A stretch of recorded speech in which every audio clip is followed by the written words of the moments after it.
Malam ini saudara, Kakor Lantas Polri Irjen Aan Suhanan melakukan patroli untuk melihat situasi arus balik Lebaran. Beberapa rekayasa dan disreksi lalu lintas disiapkan untuk mengantisipasi kemacetan dan kepadatan kendaraan.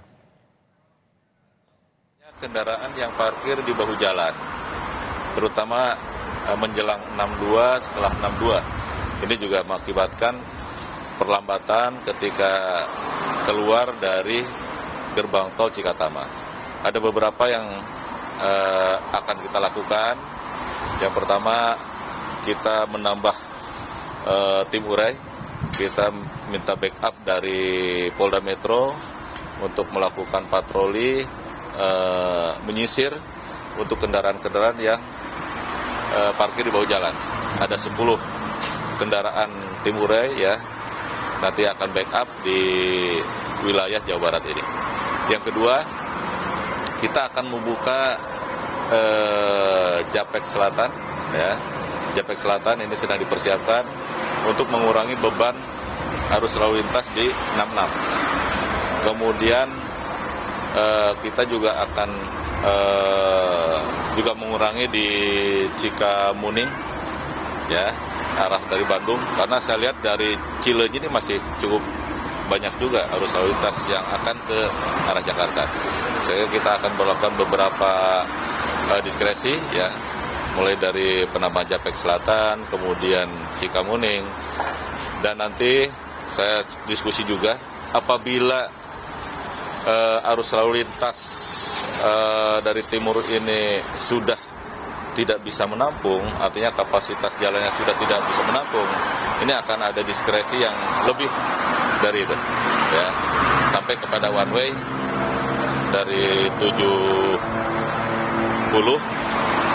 sampai dengan 47 nantinya.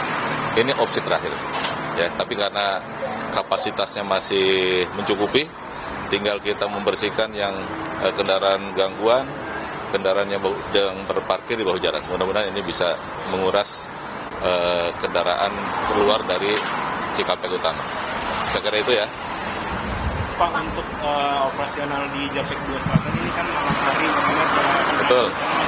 Kita sudah siapkan untuk penerangan ya. Penerangan ada lampu selang itu. Kemudian kita akan kawal ya untuk melalui Japek Selatan, kemudian di ujung juga kita akan kelola sehingga ini tidak menjadi penumpukan, dan kita akan batasi jumlah kendaraannya, kita batasi sehingga tidak ada penumpukan di Japek Selatan. Oke. Untuk one way malam ini akan diperpanjang? Kita lihat counting di Semarang. Di Semarang ini masih one way sekarang di lokal. Artinya saya lihat tadi di Banyumanik ya, di Banyumanik ini masih cukup tinggi. Angkanya masih sekitar 4.000. Artinya kemungkinan ya, dan hampir bisa dipastikan untuk one way dari Kali Kangkung ini akan kita teruskan ya. Karena kalau Banyumanik jam berapa ini? Jam 11 kurang. 11 kurang berarti tambah 6 jam, 7 jam. Berapa jam? Jam 6 sampai sini. Artinya ini akan terus berlanjut ya. Dan saudara, untuk mengetahui seperti apa situasi arus balik di Cikatama, sudah ada jurnalis Kompas TV, Triksi Valencia di Cikatama. Triksi, selamat malam Triksi. Bagaimana di pukul 11 ini kondisi situasi kendaraan di sana? Apakah semakin padat atau apa yang bisa Anda sampaikan kepada kita? Semakin padat, Mario, padat merayap kalau bisa kami sampaikan terkait dengan arus lalu lintas di gerbang tol Cikampek Utama atau selepas dari gerbang tol Cikampek Utama. Bahkan ini kepadatan terjadi di 2 jalur, baik jalur utama maupun juga di jalur kontraflow yang sudah dibuka dari KM 70 sampai dengan KM 36 dengan beberapa penyesuaian, Mario dan juga saudara.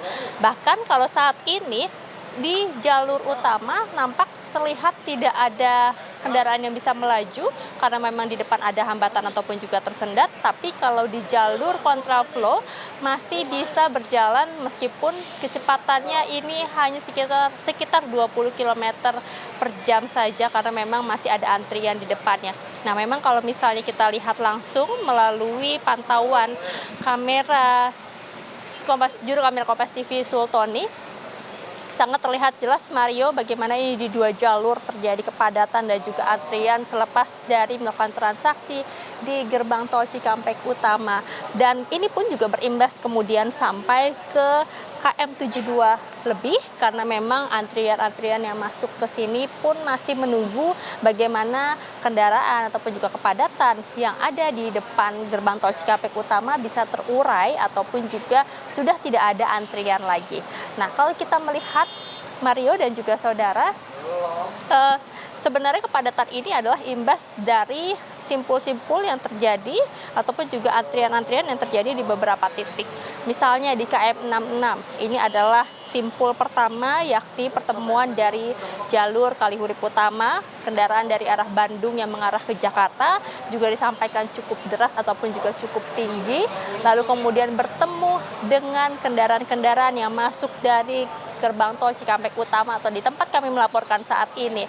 Maka dari itu pertemuannya membuat kendaraan pun harus menurunkan laju kecepatan, kemudian juga ada antrian dan tentu saja ada bottleneck yang terjadi di sana. Ini yang kemudian berimbas karena efeknya adalah domino ketika ada kendaraan yang menurunkan laju kecepatannya di depan. Nah, itu adalah satu. Lalu yang kedua adalah di rest area. Di beberapa tempat peristirahatan seperti misalnya di KM 62, lalu kemudian di KM 52 juga ada antrian. Tadi kalau kami lihat dari pantauan kamera pengawas jasa marga, ada antrian masuk ke dalam rest area. Lalu kemudian juga ada beberapa kendaraan yang tadi disampaikan juga oleh Direktur Bisnis PT Jasa Marga Trans Jawa Tol Pratomo Bimawan Putra bahwa ada kendaraan-kendaraan yang masih nekat untuk melakukan istirahat di bahu jalan, bahkan bukan hanya satu lajur tapi juga memakan lajur sebelahnya, sehingga inilah yang membuat kendaraan-kendaraan di belakang pun kebingungan ataupun juga harus mengalihkan lajurnya ketika ada lajur yang digunakan untuk beristirahat.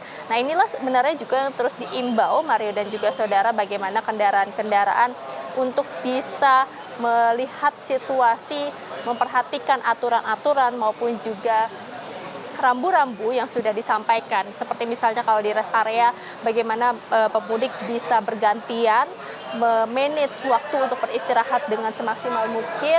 Lalu misalnya kalau di bahu jalan tidak diperbolehkan untuk berhenti terlalu lama jika memang tidak ada keadaan darurat. Nah, termasuk juga yang ada di kontraflow Mario dan juga saudara. Ini karena kontraflow sangat riskan sekali, kita tahu jalurnya adalah berlawanan dengan kendaraan-kendaraan di jalur utamanya, maka jika tidak ada keadaan darurat tidak diperbolehkan untuk berhenti. Namun yang kami tadi sempat lihat beberapa kali dan kami temukan adalah ada beberapa kendaraan yang pertama tiba-tiba berhenti, kemudian ada juga kendaraan yang mencoba masuk ke jalur utama padahal dia sudah ada di jalur kontraflow. Lalu kemudian ada lagi yang kami temukan di KM 72, beberapa kendaraan memutar balik keluar dari jalur kontraflow-nya untuk kemudian ikut ke arah Palimanan ataupun juga ke tol Trans Jawa kembali.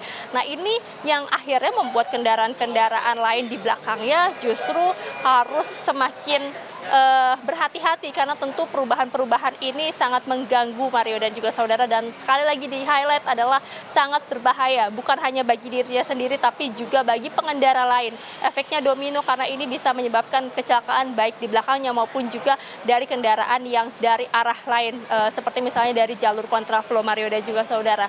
Maka dari itu sangat amat diperhatikan bagi pengendara pemudik yang melakukan perjalanan kembali ke rumahnya dari kampung halaman yang memang masuk ke jalur kontraflow untuk memperhatikan kecepatan, yakni maksimal 60 km per jam. Lalu kemudian tidak diperbolehkan untuk menyalip kendaraan yang di depannya. Lalu yang ketiga, jika memang hanya 2 lajur yang dibuka untuk kontraflow, jangan memaksakan diri ataupun juga mencari celah agar bisa ikut masuk sehingga terjadi 3 lajur. Padahal sebenarnya yang dibuka ini 2 lajur saja. Seperti contohnya dari KM 70 sampai dengan KM 66 kami tadi melihat sebenarnya yang dibuka hanya 2 lajur saja, tapi ada kendaraan-kendaraan yang memaksa untuk masuk ke lajur kontraflow tersebut. Mario dan juga saudara, sebenarnya kalau misalnya ini bisa dilihat, ini ada terjadi kepadatan sedikit Ini lantaran ada kendaraan-kendaraan yang mencoba masuk dari jalur kontraflow ke jalur utama. Ini yang tadi sudah kami imbau dan juga kami sudah sampaikan beberapa kali. Ada petugas-petugas yang kemudian mengingatkan kembali bagi para pengendara untuk tidak memaksakan diri agar dari jalur kontraflow berpindah ke jalur utama karena takut kejebak macet ataupun juga takut kejebak antrian di jalur kontraflow. Padahal ini sebenarnya sudah sesuai dengan aturan, sudah sesuai dengan lajur yang digunakan ataupun juga yang disesuaikan oleh petugas untuk bisa mengurai kepadatan, bisa mengurai volume kendaraan yang meningkat dari Semarang atau gerbang tol Kali Kangkung. Maka dari itu diperhatikan bagi para pemudik untuk mematuhi rambu-rambu untuk mengikuti lajur yang sudah disesuaikan. Nah, ini beberapa kali kami sering lihat di tempat ini, Mario dan juga saudara, bagaimana petugas berulang kali mengimbau kepada pengendara, mengingatkan lagi kepada pengendara untuk tidak memaksa membuka kon ataupun juga pembatas agar bisa masuk berpindah dari jalur kontraflow ke jalur utama. Lalu kemudian juga tidak berhenti terlalu lama ketika ada di jalur kontraflow, padahal sebenarnya tidak ada keadaan darurat yang terjadi bagi kendaraannya. Ini hal-hal yang sebenarnya perlu diperhatikan bagi pengendara agar tetap aman dan juga nyaman, bukan hanya buat dirinya sendiri tapi untuk pengendara lain juga agar bisa kembali ke rumahnya masing-masing dengan selamat, Mario. Nah, kalau misalnya kita lihat sudah mulai kembali melaju di jalur kontraflow karena memang ada petugas yang disiagakan di beberapa titik. Ini adalah peningkatan keamanan yang dilakukan setelah evaluasi dari kecelakaan yang terjadi di KM 58. Ada petugas-petugas yang kemudian diposisikan ataupun juga berjaga di beberapa titik untuk seperti tadi, misalnya mengingatkan kembali pengemudi untuk tetap berada pada lajurnya, lalu kemudian untuk mengingatkan kembali terkait dengan kecepatan. Ada safety car juga yang disediakan ataupun juga berpatroli. Beberapa kali kami melihat ada safety car yang berjalan di depan kendaraan untuk menyamakan laju kecepatan yakni maksimal 60 km per jam sehingga tidak ada yang menyalip. Nah, itu adalah beberapa hal, Mario, yang perlu diperhatikan oleh para pemudik. Selain harus tentunya mengingat kembali saldo kartu elektroniknya cukup ya agar tidak terkendala pada saat melakukan transaksi di gardu tol. Mario. Ya Triksi, tadi kalau kita lihat visual yang Anda tampilkan kepada kita, visual real time yang kita saksikan saat ini, bagaimana kepadatan itu tinggi di wilayah sana. Dan juga tadi Anda mengatakan bahwa adanya kendaraan pemudik yang memotong dari kontraflow menuju ke jalur utama. Kalau kita lihat Triksi, dengan antisipasi yang sudah dilakukan, apakah mungkin akan ada antisipasi lain jika memang kontraflow atau antisipasi rekayasa lalu lintas yang sudah dilakukan ini belum maksimal dilakukan? Mengingat tidak hanya hari ini saja, tapi besok juga diprediksi menjadi puncak arus balik nantinya. Betul sekali, Mario. Tadi ini juga yang kami pertanyakan ataupun juga kami konfirmasi kepada pihak Jasa Marga. Salah satunya adalah apa yang kemudian dilakukan untuk bisa menampung banyaknya kendaraan, volume kendaraan yang terus meningkat pada malam hari ini. Mengingat juga bagaimana pemudik nampaknya juga memilih perjalanan kembali ke rumahnya pada malam hari ini dan diperkirakan juga sampai esok hari akan terus kembali meningkat. Mario dan juga saudara, tadi yang disampaikan adalah selain mengoptimalkan gardu-gardu maupun juga petugas yang berjaga di gardu tol, ada juga terkait dengan pembukaan lajur fungsional tol Japek 2. Ini juga yang sudah disampaikan oleh Kakor Lantas Polri, yakni Irjen Aan Suhanan, untuk bisa memfasilitasi kendaraan-kendaraan yang sudah bertambah terus-menerus. Karena kalau kita melihat datanya, Mario dan juga saudara, sampai pukul 22.39 atau setengah 11 malam sudah ada 71.499 kendaraan yang masuk melalui gerbang tol Cikampek Utama. Ini berarti jumlahnya akan terus meningkat mengingat juga dari gerbang tol Kali Kangkung atau KM 414 tadi disampaikan oleh Kakor Lantas Polri bahwa masih tinggi yakni di kawasan Banyumanik, sehingga rekayasa lalu lintas seperti misalnya one way dari KM 414 sampai ke KM 72, bahkan tadi juga ada pemberlakuan one way lokal atau satu arah lokal dari 414 sampai dengan 529 itu untuk menampung kapasitas maupun juga kendaraan-kendaraan yang masuk terus melaju ke arah Jakarta. Nah, selain itu juga tadi ada fungsional tol Japek 2 dan juga kontraflow yang diterapkan secara penyesuaian. Kalau misal dari KM 70 sampai KM 66 ini diterapkan 2 lajur, lalu kemudian dari KM 66 sampai dengan KM 47 ada 3 lajur maksud kami, lalu kemudian dilanjutkan lagi dari KM 47 sampai dengan KM 36 dibuka 1 lajur. Nah, kalau kita melihat dari kamera pengawas milik Jasa Marga, memang kepadatan ini hanya terjadi sampai KM 58 ataupun juga sampai 55. Tapi selepasnya setelah di KM 50 sudah mulai terurai kembali. Tapi ada beberapa lagi di KM 52 atau menjelang KM 52 karena ada rest area di sana terjadi kepadatan sedikit. Lalu kemudian kami pantau di KM 47 sampai ke KM 36 sudah mulai lancar. Nah, ini yang sebenarnya menjadi perhatian Mario dan juga saudara yang terus diurai karena tadi ada simpul-simpul yang tadi sudah saya jelaskan. Selain itu juga sudah membuka tol Japek fungsional 2 untuk bisa menampung kendaraan ataupun juga peningkatan volume kendaraan.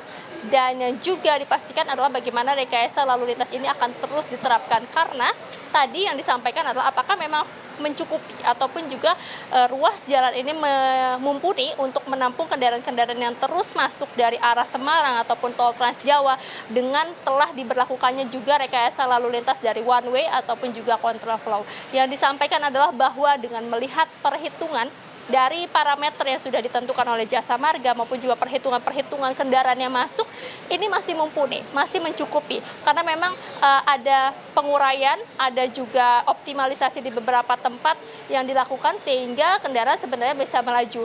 Yang dijaga adalah kecepatannya sampai 40 km per jam. Tapi karena memang di sini adalah imbas dari efek domino di beberapa titik yang tadi saya sudah sampaikan, maka memang terlihat ini di bawah 40 km per jam, Mario. Tapi yang jelas adalah bagaimana di simpul-simpul kemacetan tersebut dilakukan penguraian seperti juga penambahan petugas untuk bisa mengurai kepadatan ataupun juga bottleneck yang terjadi di KM 66 maupun juga di beberapa tempat seperti di dekat rest area. Mario. Ya Triksi, semoga rekayasa lalu lintas yang diberlakukan atau antisipasi yang dilakukan oleh petugas dapat mengurai kepadatan nantinya di gerbang tol Cikatama. Terima kasih Triksi Valencia dari gerbang tol Cikatama, selamat bertugas kembali.